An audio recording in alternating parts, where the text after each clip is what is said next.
Thank you all for joining us today. Your written statements will be made part of the hearing record, and you each have 5 minutes to deliver remarks. We'll start with you, Ms. Hilton. Thank you. Chairman Smith, Ranking Member Neal, and members of the committee, I appreciate the opportunity to be here today to discuss how to improve care for the nearly 400,000 children that are living in the foster care system as we speak. While my experience was not through the foster care system, I know from personal experience the harm that is caused by being placed in youth residential treatment facilities. When I was 16 years old, I was ripped from my bed in the middle of the night and transported across state lines to the first of 4 youth residential treatment facilities. These programs promised healing, growth, and support, but instead did not allow me to speak, move freely, or even look out a window for 2 years. I was force-fed medications and sexually abused by the staff. I was violently restrained and dragged down hallways, stripped naked, and thrown into solitary confinement. My parents were completely deceived, lied to, and manipulated by this for-profit industry about the inhumane treatment I was experiencing. So can you only imagine the experience for youth who are placed by the state and don't have people regularly checking in on them? I attended facilities with foster and adopted youth, and I heard their testimony that they feel like they were forgotten, being shipped from facility to facility their whole childhoods. Today, residential facilities are continuing to warehouse over 50,000 foster youth and unknown number of adopted youth in lockdown facilities. Innocent kids who have not committed crimes, kids whose parents didn't have resources to support them, kids whose parents passed away, kids who have already experienced trauma. This $23 billion a year industry sees this population as dollar signs and operates without meaningful oversight. It costs approximately $800 to $1,000 per day to place a foster youth in a facility, significantly more expensive than serving them in their own communities.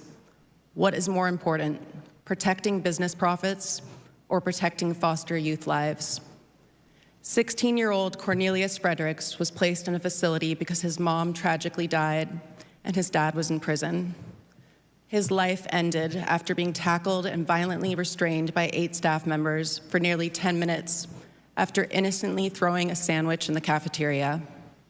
They killed him on the floor of the lunchroom in front of dozens of other children. Emergency services had been called 300 times in the year leading up to his death, with 56 violations substantiated by the state. The state could have prevented this. Jessione Terry's life ended at just 7 years old.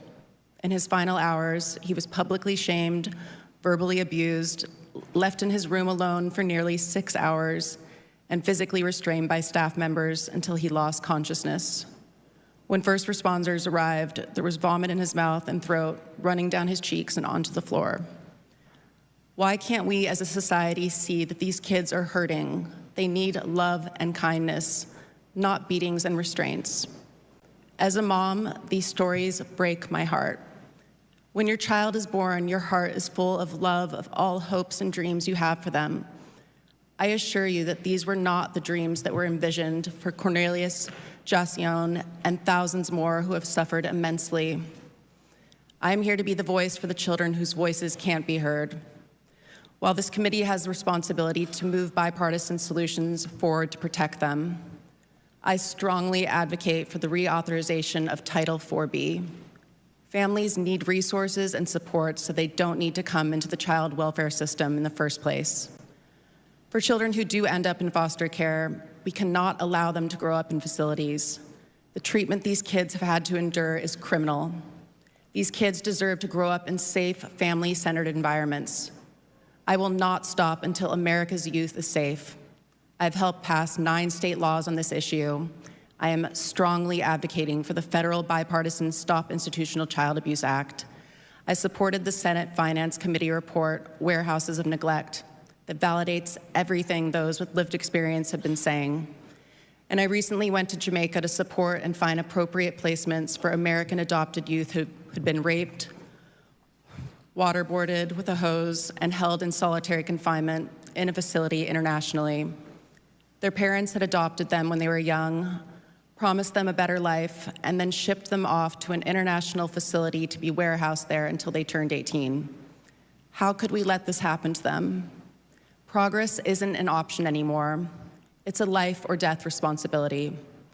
If you are a child in the system, hear my words. I see you, I believe you, I know what you're going through, and I won't give up on you. You are important, your future is important, and you deserve every opportunity to be safe and supported. Congress, please join me in creating a world where all children have a right to family, love, education, and the support they need. Thank you for your time, and I'm happy to answer any of your questions. Thank you, Ms. Hilton.